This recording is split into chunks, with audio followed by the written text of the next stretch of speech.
ጤና ይስጥልን እንደምናችሁ ተስፋዬ ነኝ እንኳን ለፈረንጆች አዲስ ዓመት 2022 በሰላም አደረሳችሁ መልካም አዲስ ዓመት እመኝላችኋለሁ ዛሬ የኦሮምኛ በመማር ላይ ላላችሁ ያየው ነው ብዙ ሰዎች እየተማራችሁ ነው በጣም ደስ ይላል ለኔም ደግሞ ፊድባክ እየሰጣችሁኝ ነው በጣም አመሰግናለሁ ለምሰጡኝ ምክር በማበረታቻ ሁሉ ዛሬ ጠቅለል አድርጌ በአፋን ኦሮሞ ውስጥ ያሉትን የቋንቋ የመጻፍና የኦሮምኛ ቋንቋ የመጻፍና የማንበብ እንዲሁም ለንግግርም በሚያመች የተዘጋጁ ህግጋትን አጠቅለል አድርጌ ልነግራችሁ ፈልጌ ነው እንደ አዲስም በመማር ላይ ላላችሁ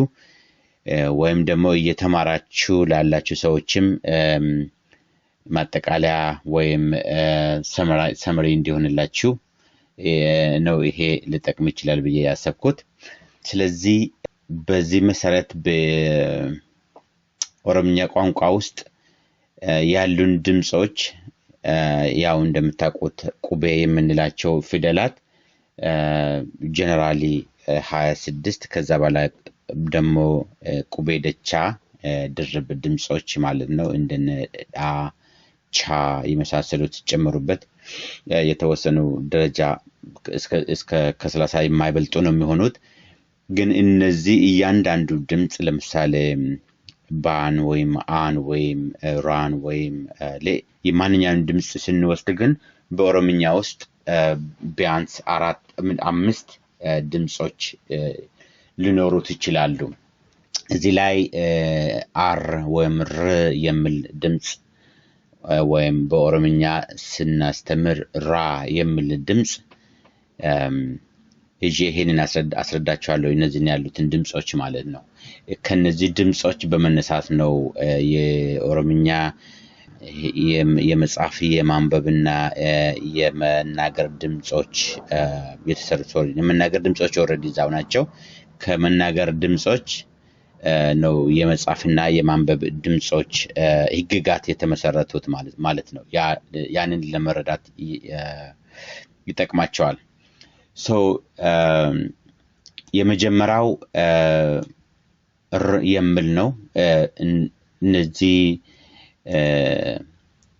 ድምጻቸውን በደንብ አንልም አውተን አንልም የመጀመሪያው ድምጽ እንዳውም በሌላኛው ቪዲዮ እንደነገርኳችሁ የኦሮምኛ ኮንሶናንትስ ድምጽ የላቸውም በህግ ድምጽ የላቸውም ድምጽ የሚኖራቸው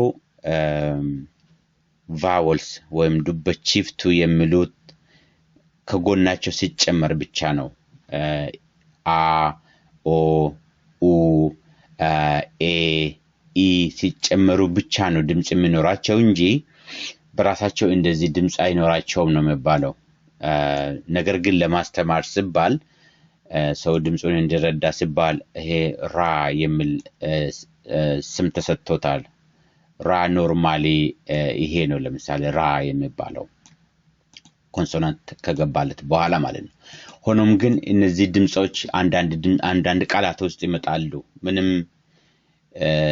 ዱበቺፍቱ ወይም ቫውልስ ሳይኖራቸው ይመጣሉ እንደ በዛን ጊዜ እረቡታ እንላለን እረቡታ ማለት በእንግሊዘኛ ሳይለንት ወይም ሰሚ ሳይለንት የሚባሉ ድምጾች ናቸው ለምሳሌ እዚህ 40 በምንልበት ጊዜ ምንም ቫውል ሳያስፈልገው ነው የሚጻፈው ምክንያቱም ራ የሚል ድምጽ በትንሹ ነው የምንለው 40 ቫውል እንደዚህ ብንጨምርለት 40 አይደለም አሪባ ነው የሚሆነው የኦሮምኛ ቃሉ ደግሞ አሪባ ሳይሆን 40 ነው 40 ጅልባ እዚህ ጋር ል ወይም ኤልን በደንብ አንለውም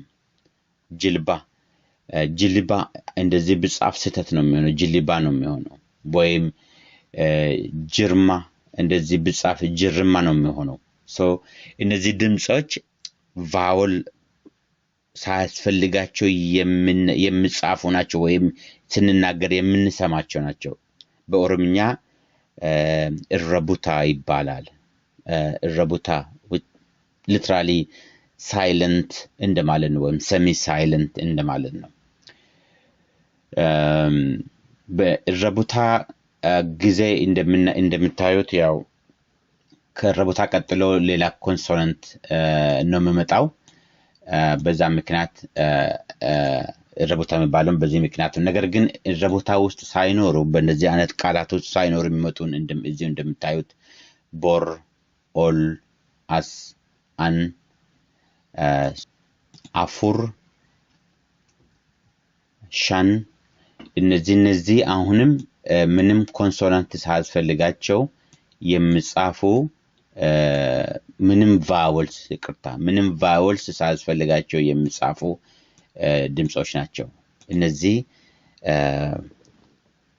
እንደ ረቡታ የምንወስዳቸው ናቸው ቦሪ እንደዚህ ከተባለ ሌላ ቃል ነው ኦሊ ከተባለ ሌላ ቃል ነው አፉሪ ከተባለ ሌላ ቃል ነው አፉሪና አፉር ያው ቁጥሩ 4 ቢሆን ስቲል የምንልበት ኮንቴክስት የተለያየ ነው ሻን እና ሻኒ የምንልበት ኮንቴክስት ወይም የንግግር ሁኔታ የተለያዩ ናቸው ስለዚህ የመጀመሪያው ድምጽ ምንም ኮንሶናንት አልባ ድምጾች ናቸው ኦኬ ዳት የመጀመሪያው ድምጽ ሁለተኛ በአንድ ኮንሶናንት ብቻ የሚጻፉ እነዚህ ገባባ የምንላቸው ናቸው ሾርት ገባባ እና ላፋም ይባላሉ ገባባ ላፋ ኦር ላፋ ገባባ ጠንካራ ያለውና አጭር ማለት ነው ለስለስ ያለ ድምጽና አጭር ይሄን በኋላ ገልጽላችኋለሁ ምን እንደሆነ ለምሳሌ ሩንዳሳ ርጋ ረብ እነዚህ አጫጭር አንዳንድ ቫውልስ ብቻ ያላቸው ናቸው ስለዚህም አጭር ነው የምንላቸው የቫውልስ ድምጾች ይሰማሉ ከዛኛው ጋር ኮምፔር ሲደረግ ነገር ግን ብዙ አንቆይም እነሱ ላይ ለምሳሌ ይሄንን ሩንዳሳ ስንል ወዳኖ ሩ ብለን የምናልፈው ወደ ሩንዳሳ አንልም ወይም ዚጋ ሪጋ ስንል ሪጋ አንልም ቶሎ ነው የምንጨርሰው ስለዚህ ነው አጭር የሚባለው ሪጋ ካልን ሌላ ቃል ነው ወይም ቃሉ በኦሮምኛ ውስጥ አይኖርም ሶ እነዚህ ሁለተኛ ድምጾች ናቸው አጭርና ወይም ለስላሳ የሆኑ ረጅም ያልሆኑ ማለት ነው ሶስተኛ ላይ የምንሰማቸው ድምጾች የምንኖራቸው ድምጾች ረጅምና ለስላሳ ናቸው ረጅም እና በጣም ለስላሳ በሚልበት ጊዜ ስንናገር ዲፕ የማንናገራቸው ናቸው እነዚህ አሁን አሳያቸዋለሁ ወዳው እነግራቸዋለሁ እነዚህ ሁለት ኮንሶናንት ይኖራቸዋል እንቆያለን ያን ድምጽ ስንል እንቆያለን እነሱ ሮ ቢ እነዚህ ሁለቱም ረጃጅምና የዚህ አይነት ድምጾች ናቸው ሮቢ ሮባ ሬቲ ሬፉ እነዚህ በሙሉ ሁለት ቫወልስ ያላቸው ናቸው ሁለት ድምጾች ይፍቱ ያላቸው ናቸው እነዚህ ረጅም ድምጾች ናቸው ረጅምና ጠንካራ ያልሆኑ ማለት ነው እዚህ ጋር ረጅም የሆኑ ማለት ነው እዚህ ጋር ይሄ ረጅም ነው ነገር ግን ለስላሳ አይደለም በኋላ እዚህ ጋር ኢንትሮዲዩስ አደርጋቸዋለሁ እነሱ ረጅም ነው ጠንካራም ነው ይሄ አጭር ይቅርታ ረጅም እና ለስላሳ ናቸው እነዚህ ድምጾች maybe ወደ ቃላት ስንሄድ እነዚህ ድምጾችን ትረዳላችሁ በመገባ አራተኛው ጠንካራና አጭር ናቸው ጠንካራ በምንልበት ጊዜ ዲፕ እንላቸዋለን ዲፕ ቮይስ ለምሳሌ ኢባ እዚህ ጋር ኢባ በምንልበት ጊዜ ባን እንረግጣለን በምንናገርበት ጊዜ ግዳ ሳይሆን ግዳ ለስላሳ ቢሆን ኖሮ ግዳ ነበር የሚሆነው ግዳ ዳ አሁን ጠንካራ እና አጭር መሆኑ ደግሞ ግዳ ስላላልን ነው ግዳ አጭር ነው አዳ ቢሆን ረጅም ነው የሚሆነው አዳ ቢሆን ሶፍት ነው የሚሆነው አዳ ይሄ አጭርና ዲፕ ቮይስ እንላለን ማለት ነው ጅባ እንደዚሁ ይሄም ጠንካራ እና አጭር ድምጾች ናቸው አራተኛ አይነት ድምጽ ያለና እነሱ ናቸው አራተኛ ናቸው እንደምታዩት አምስተኛው ይሄንንና ሶስተኛውንና አራተኛውን የቀላቀለ ነው ረጅም እና ጠንካራ deep and long voice የመጨረሻው ረጅም ናቸው ሁለት ኮንሶናንት ይፈልጋሉ ስንናገር ምክንያቱም ድምጹ ላይ እንቆያለን እናም ደግሞ ድምጾቹን ዲፕ ስለምንናገር ጠንካራ እንላቸዋለን በኦሮምኛ ጀባ እንላለን ለምሳሌ ሮሮ እዚህ ጋር የመጀመሪያው ሮ የዚህ አይነት ነው ሶፍት እና ረጅም ነው ሁለተኛው ሮ የዚህ አይነት ነው ጠንካራና ረጅም ማለት ነው ጨቢ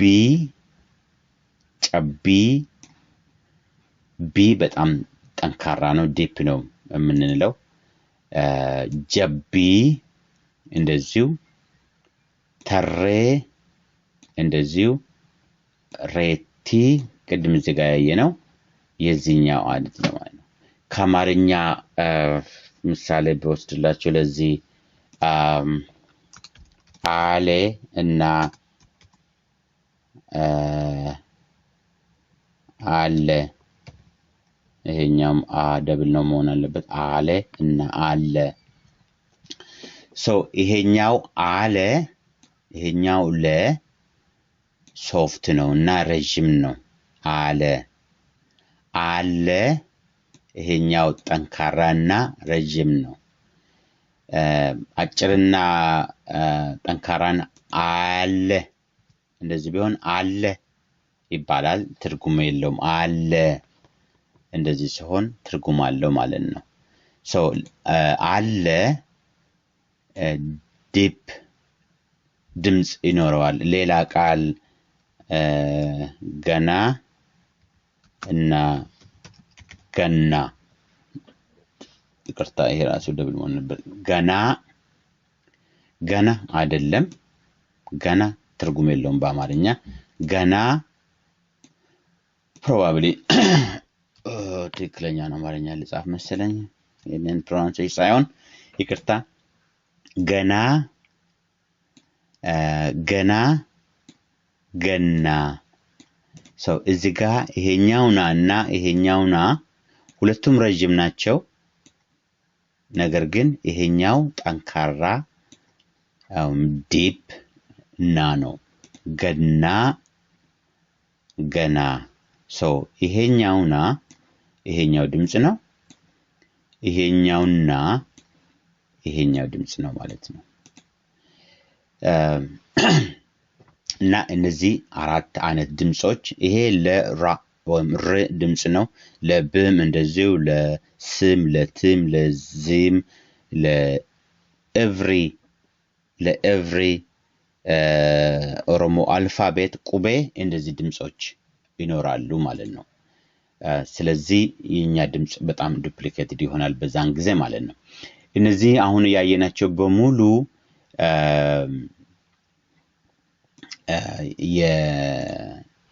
በኮንሶናንት ላይ የተመሰረቱ ድምጾች ናቸው ሁሉም ኮንሶናንት ናቸው ቫውሎቹ ኮንሶናንቶቹ እንዲነገሩ የሚያደርጉ ናቸው ኮንሶናንት በኦሮምኛ ዱብፋማ ወይም የሚነገር ማለት ነው ቫውልስ ዱበቺፍቱ ወይም ደግሞ የሚያናግር ማለት ነው ሁሉም ቫውልስ በኦሮምኛ ሁሉም ቫውልስ ድምጽ አላቸው ኤ ሶሪ አ ኤ ኢ ኡ እና ኦ የራሳቸው ድምጽ አላቸው። ግን አሁን እንደምናየው አንዳንዶቹ የራሳቸው ድምጽ አላቸው በጣም ሶፍት የሆነ ድምጽ ማለት ነው። ቫዮሎች እንደነዚሁ ረጅምና አጭር ይሆናሉ እናያቸዋለን በኋላ። ነገር ግን ኮንሶናንት ዲፕ ኮንሶናንት የለውም፣ ጠንካራ ኮንሶናንት የሚባል የለም። ኮንሶናንት ረጅም ወይም አጭር ብቻ ነው መሆን የሚችለው። ምክንያቱም እነሱ የዲፕ እና የሶፍት መሆን የዱብፈማ የኮንሶናንት ባህሪያት ናቸውና ሁዳ ሶሪ በኋላ መጣበታለሁ ስለ ሁዳ ሞር ኤክስፕላኔሽን ታች አለን። በዚህ ላይ አንዱ ህግ የተመሰረተው በሁዳ ላይ ከዚህ በተጨማሪ ሁዳ ላይ የተመሰረተው ስለዚህ ወደ ህግጋቱ ይሻላል ማለት ነው። እነዚህ ድምጾች አምስቶቹ ድምጾች ላይ ሆኖ ነው በሌላ ቪዲዮ ላይ ያያችሁት ህግጋት የተፈጠሩት። አንዱ ህግ ገባባ እና ኤራ ነው። አጭርና ረጅም ድምጽ። አጭር ወይም ረጅም ሁለቱ አይገናኙም፣ ነገር ግን አንድ ላይ ማስተማር ሞር ለተማሪ ወይም ለመማር ሰው ስለሚገባ ነው ገባባና ኤራ ወይም አጭርና ረጅም ተብሎ የተቀመጡት። አጭርና ረጅም የአጭር ድምጹን ቶሎ ብለን ስንጨርስ ረጅም ድምጹ ላይ ስንቆይ ነው አጭርና ረጅም የሚሆነው። ስለዚህ አጭር ገባባ ሌጣ አጭር ብቻ ሙሉ በሙሉ ሌጣ ማለት ንጹህ እንደማለት ነው። ሙሉ በሙሉ አጭር የሆነ ድምጽ ለምሳሌ እነዚህ ቦፋ ሁለቱም ድምጽ ናቸው ያሉት ቦና ፋ ሁለቱም አጭር ናቸው። ቦፋ ቡና መና ነማ የትኛም ድምጽ ላይ አንቆይም፣ ቶሎ ብለን ነው እንጨርሰው። እዚህ ጋር ቦፋ አላልንም።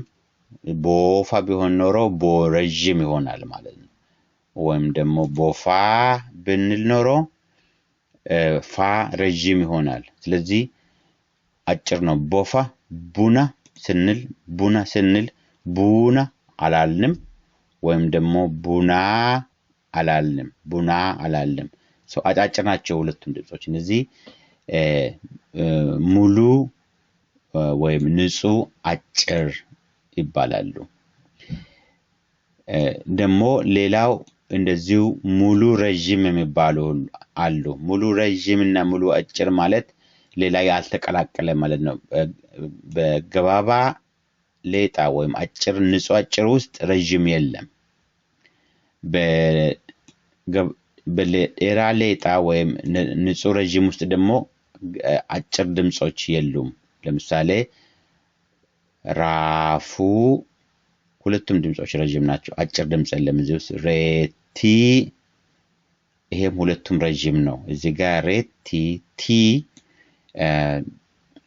ረጅም ነው፣ ነገር ግን ምንድነው ጠንካራ ድምጽ ነው።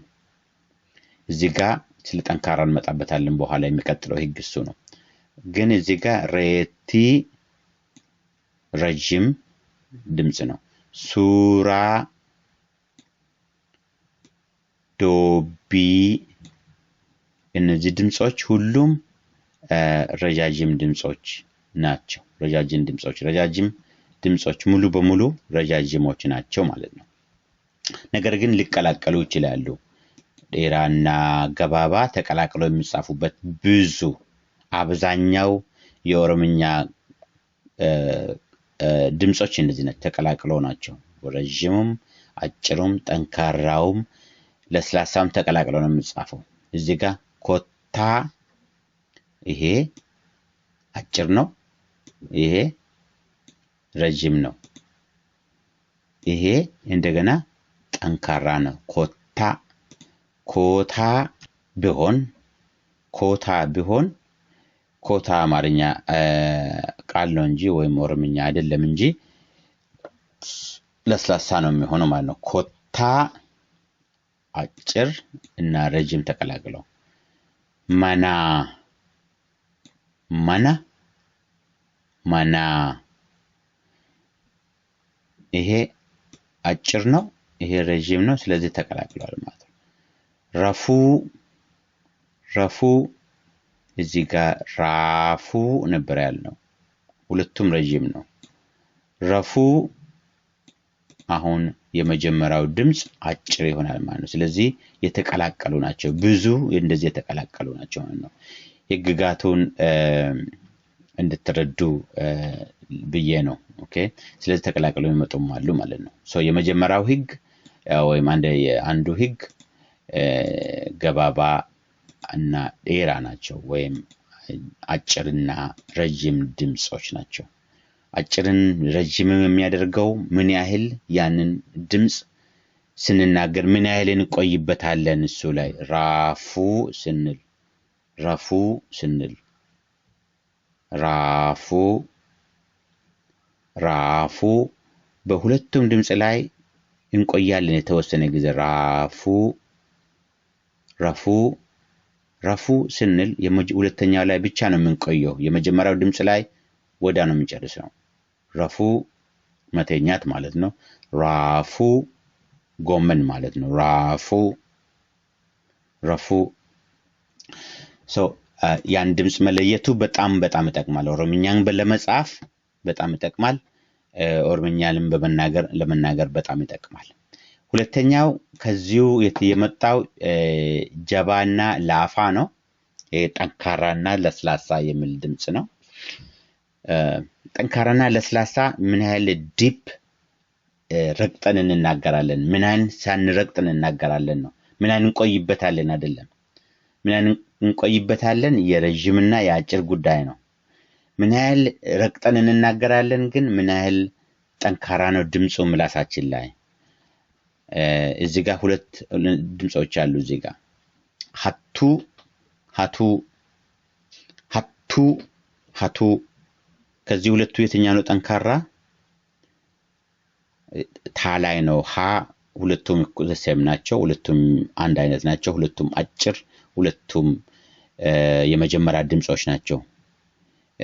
የመጀመሪያ ድምጽ በኦሮምኛ ቋንቋ ውስጥ የመጀመሪያ ድምጽ ጠንካራ ሊሆን አይችልም። አንድም ጠንካራ የለም የመጀመሪያ ድምጽ ከሆነ። ሀ የመጀመሪያ ድምጽ ነው። ዳ እዚህ ጋርም የመጀመሪያ ድምጽ ነው። እነዚህ የመጀመሪያ ድምጾች ጠንካራ ሊሆኑ አይችሉም። አስረግጠን የመጀመሪያውን ድምጽ መናገር አንችልም። ስለዚህ የሚቀጥለውና ሁለተኛው፣ ሶስተኛው፣ አራተኛው ነው ጠንካራ ነው የሚችለው ማለት ነው። ከዚህ ከሁለቱ ቃላት የመጀመሪያው ሀቱ ሌባ ማለት ነው። ሀቱ ይሄ ጠንካራ ነው። ለዛም ጠንካራነቱን ለማመልከት ለደብል ቲ እናደርጋለን። ሀቱ ደግሞ መስረቅ ማለት ነው። ሀቱ ይሄ ላፋ ነው፣ ለስላሳ ነው። ሀቱ ብለን እንጽፋለን ብለን እንደዚህ ብንጽፍ ስተት ነው ማለት ነው። ወይም ሀቱ ብለን እንጽፋለን ብለን እንደዚህ ብንጽፍ ስተት ነው ማለት ነው። ድምጻችን የምንናገረው ድምጽ ነው የምንጽፈውን የሚወስነው። አንድ እሱ ነው። ሁለተኛ በኦሮምኛ ቃል ውስጥ 3 ኮንሶናንት ወይም 4 ኮንሶናንት አይጻፍም ጠንካራ ለመሆን ለማሳየት። እንዳውም ተመሳሳይ የሆነ ከሁለት በላይ ተመሳሳይ የሆነ ኮንሶናንት ከሁለት በላይ አንድ ላይ የሚመጣበት አንድም ቦታ የለም በኦሮምኛ ቃል ውስጥ። ተመሳሳይ ያልሆነ 3 ቦታ የሚመጡበት አሉ። እሱን እንመጣበታለን። 3 ቦታ ከዛ ውጪ ከሁለት በላይ የለም። ሀቱ ካልን ድምጹ ጠንካራ ነው ብለን በጆሮአችን ላይ ከሰማን ያ ደብል ኮንሶናንት ጠንካራ መሆኑን ስለምናውቅ ደብል ኮንሶናንት እናደርጋለን። ያ ድምጽ ደሜ ደሜ ደሜ ደሜ ከላይ ቅድም ያየነው ገና ገና ይሄ ጠንካራ ነው ይሄ ለስላሳ ነው እነዚህ ህግን ለይተ እንደዚያን ቃላትን ለይተን ለመጻፍ ነው ጀባና ላፋ ህግ የወጣው ማለት ነው ደሜ ደሜ አዳ አዳ አዳ አዳ የዚህ ሁለቱ ከነዚህ የሚለይበት ምክንያት ይሄ አዳ ጠንካራና አጭር ነው እዚህ ጋር ማይተናል somewhere አጭር ጠንካራና አጭር ነው አዳ አዳ ይሄ ረጅም ነው ለስላሳና ረጅም ነው ስለዚህ ተቀላቅለውም የሚጻፍበት ቦታ ይኖራል ማለት ነው ስለዚህም ነው ጀባ የራስ ገባባስ ተውመላ ሰው ጠንካራ ድምጽ ረጅምም አጭርም ሊሆን ይችላል እዚህ እንደምናየው ጠንካራ ረጅም ጠንካራ አጭር ሬቲ ጠንካራ ረጅም ሜጢ ጠንካራ ረጅም ታባ ጠንካራ አጭር ደማ ጠንካራ አጭር ሰው እነዚህ በሙሉ ይኖራሉ ማአት ናቸው በኦሮምኛ ውስጥ ያን የሚወስነው ረጅም ስለመሆናቸው የሚወስነው መቆየታችን ጠንካራ መሆኑን የሚወስነው ዲፕ በመናገራችን ብቻ ነው ያን ብቻ ነው አይተን ነው ማለት ነው የምንጽፋቸው እንደዚሁ ረጅም ለስላሳ ሶፍት ድምጾች አጭርም ረጅምም ሊሆኑ ይችላሉ እንደዚሁ እንደዚህኛው ላፋ ለምሳሌ ረጅም ነው ሁሉም ላፋ ዴራ ሁለቱም ረጅም ናቸው ላጋ ሁለቱም ረጅም ናቸው ለጋ አጭር ናቸው ሁለቱም አጭር ላጋ ለጋ ሁሉም ለስላሳ ነው እነዚህ በሙሉ ሶፍት ናቸው አንድም ደብል የተደረገ ድምጽ የለም ምክንያቱም ድምጹ ደብል የሚያስደርግ ምንም የጠነከረ ድምጽ የለም ላጋ ረጅም ነው ለጋ አጭር ነው ግን ሶፍት ነው ማና አጭር ነው ሶፍት ነው ላፋ አጭር ነው ሶፍት ነው እነዚህ የሚወስነው የምንናገረው ድምጽን ማወቅ ላይ ብቻ ነው ይሄ ድምጽ ረጅም ነው ጠንካራ ነው ወይስ ለስላሳ ነው ወይስ አጭር ነው ይሄን አራቱን ካወቀን ኦሮምኛ መጻፍ ማንበብ በጣም ሲምፕል ነው ሌላው እረቡታ መጀመሪያ ላይ ያየናቸው እረቡታ የሚባሉት ናቸው እረቡታ ማለት ሰሚ ሳይለንት ወይም ሳይለንት ናቸው እዚህ ጋር እንደምታዩት ከአንዳንድ ኮንሶናንቶች ድምጽ ባወል የላቸውም እዚህ ጋር ድምጽ የለውም ቡልቻ ጂልቻ ፈርዳ ጋርባ እነዚህ ኮንሶናንት አያስፈልጋቸውም ኮንሶናንት ካስገባንላቸው ድምጹ ሌላ ነው ቃሉ ሌላ ነው ኦሮምኛም ላይ ሆነ ይችላል ሮንግ ይሆናል ማለት ነው እዚህ ጋር ኢ ብናስገባ ኢ ማለት አይ ነው በኦሮምኛ ቡሊቻ ይሆናል ቡሊቻ ትክክለኛ አጥራር ቡልቻ ነው ሶ እነዛን ቅድመ ጀመራ ማይተናል እዚህ ጋር ማየት ያለብን ቅድም ኮንሶናንት ሶስት ነው አንድ ላይ መምጣት አይችልም ብለን ነበር እዚህ ጋር ስንናገር ነገር ግን ቁቤደቻ ጋር እረቡታ ሲኖር ሶስት ኮንሶናንት ይመጣሉ እንደዚህ ባዘው ይሄ አንድ ድምጽ ነው ቻ ነው ነገር ግን ቻ የሚጻፈው በሁለት ኮንሶናንት ነው እና ሶስት ኮንሶናንት አንድ ላይ ሊሆኑ የሚችሉት ቁቤደቻ በቁቤደቻና ሳይለንት ወይም ሰሚ ሳይለንት አንድ ላይ ሲመጡ ነው ጂልቻ እንደዚሁ ይሄን መርሳት የለባችሁ ይሄ ነው አንዱ እዚህ ጋር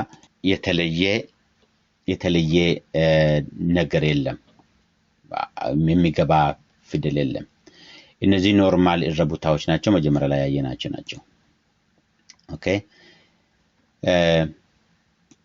ቁቤ ደቻ የተለዩ ድምጾች ናቸው ለሁለት ሁለት ኮንሶናንት በመሆን ድምጽ እንዲፈጥሩ የተደረጉ ናቸው ወይም ሶሪ ድምጻቸው በሁለት ኮንሶናንት ብቻ የሚጻፉ ናቸው እንደ ቻ እንደ ዳ እንደ ጻ እንደ ዣ ይመሳሰሉት እነዚህ በእንግሊዘኛም ውስጥ ማለት ነው ቻ በኦሮምኛ ውስጥ እነዚህ ናቸው ለምሳሌ ደቻ ቻ የሚለውን ለመጻፍ የግድ ጨና ሀ አንድ ላይ መሆን አለባቸው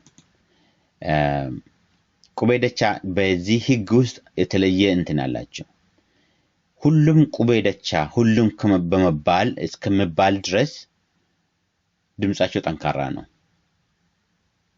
ደቻ ሀዳ ቡልቻ ጂልቻ ድምጻቸው ጠንካራ ነው ድምጻቸው ጠንካራ ይሁን እንጂ እነሱን ደብል እናረጋቸው እንደዚህ ደብል አርገን እንጽፍም ቡልቻ ጋም እንደዚሁ ደብል አናረግም ልክ ከላይ መጀመሪያ ላይ እንደነገርኳችሁ ረቡታ ባለበት ቦታ ራሱ ረቡታ ባለበት ቦታ ሰሚ ሳይለንት ባለበት ቦታ ያሉት ድምጾች የሚቀጥሉ ድምጾች ጠንካሮች ናቸው ፈርዳ ዳ ጠንካራ ነው ገርባ ባ ጠንካራ ነው ነገር ግን ጠንካራም ሆኖ እንደዚህ ደብል አናረግም ካደረግን በጣም ስህተት ነው ብዙ የኦሮምኛ አጻጻፎች ኮመን ሚስቴክስ ብዙን ጊዜ የሚፈጠሩ ስህተቶች እነዚህ ናቸው ፈርዳ ዳ ጠንካራ ስለሆነ ጠንካራ ይመስላቸውና ደብል ያደርጋሉ ስርባ ባ ጠንካራ ስለሆነ ባ እንደዚህ ይጽፋሉ ስህተት ነው ረቡታ ባለበት ወይም ሰሚ ሳይለንት ኮንሶናንት ባለበት እና ቁቤ ደቻ ባሉበት ድምጾች ጠንካራ ናቸው ነገር ግን እነዛን ፊደላት እነዛን ኮንሶናንት ደብል አናረጋቸው ህግ ነው ኦኬ ቅድም ቁቤ ደቻ በአብዛኛው ድምጻቸው ጠንካራ ነው ብያቸዋለሁ ነገር ግን አንዳንዶች አሉ ጠንካራ ነው ያልሆኑ እዚህ ጋር ሆዱ መስፋት ማለት ነው ሴም ስፔሊንግ ሆዱ መጥባት ማለት ነው እነዚህ ሁለቱን የምንለይበት ምንም ነገር የለም በኮንቴክስት ወይም በድምጽ ብቻ ነው ስንናገር ሰውየው ምን ማለት እንደፈለገ ይገባናል ወይም በአረፍተ ነገር ውስጥ ከሆነ አረፍተ ነገር ውስጥ ሚኒንጉ ምን እንደሚሆን ሊገባን ይችላል ሜቢ እንደዚህ የተወሰኑ ሊኖሩ ይችላሉ ሆዱ እንደዚሁ ሃዳ ማዘር ማለት ነው እናት ማለት ነው ሃዳ ይሄ አሁንም ለስላሳ ጣ ነው ሃዳ ነገር ግን ረጅም እና ደግሞ ጠንካራ የሆነ ድምጽ ነው ሃዳ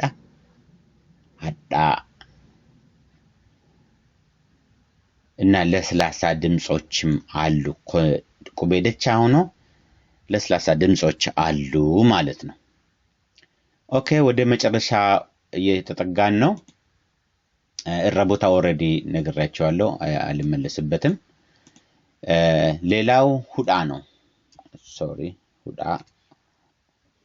ሁዳ አፖስትሮፍ ማለት ነው አፖስትሮፍ እንደምታውቁት በእንግሊዘኛ ፖሴሽንን የሚናገሩ ወይም ደግሞ ኮንትራክሽንን የሚናገሩ ነው የሚያሳዩ ናቸው ለምሳሌ ተስፋዬስ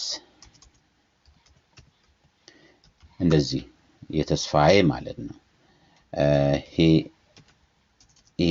is ወይም sorry he is ወይም he is ወይም he has she has she is እነዚህ ናቸው የምናገሩት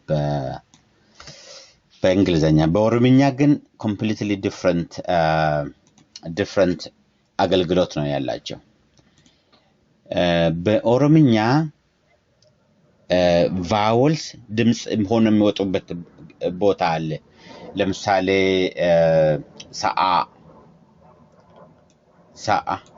ሰአ የሚል ድምጽ ይወጣል ኮንሶናንት ይሄን አፖስትሮፍ ባንጠቀም ሳ ይሆናል ሳ ረጅሙ ሳ ማለት ነው ረጅም ሳ ይሆናል ሰአ አይሆንም ሰአ ማለት ሰዓትም ወይም ላምም ማለት ነው ሰአ ይሄ እንዲወጣ እንድነገር የግድ ይሄ መታየት አለበት መኖር አለበት ይሄ ለብቻው እንድነበብ ከዚህኛው እንድለይ አለበለዚያ ሳ ነው የሚሆነው ትርጉም አይኖርም ሌላ ትርጉም ነው የሚኖረው እንደዚሁ ለምሳሌ ረኤ ፍየል ማለት ነው እንደዚህ ቢሆን ይሄ ሬ ነው የሚሆነው ትርጉም አልባም ነው የሚሆነው ስለዚህ ያ ረኤ የሚል ድምጽ ስለሚመጣ ያን ድምጽን ለብቻው ለማሳየት ረኤ አፖስትሮፍ ያስፈልጋል ማለት ነው ጂአ ወር ማለት ነው ጂአ ቦይ ማለት ነው ቦኦ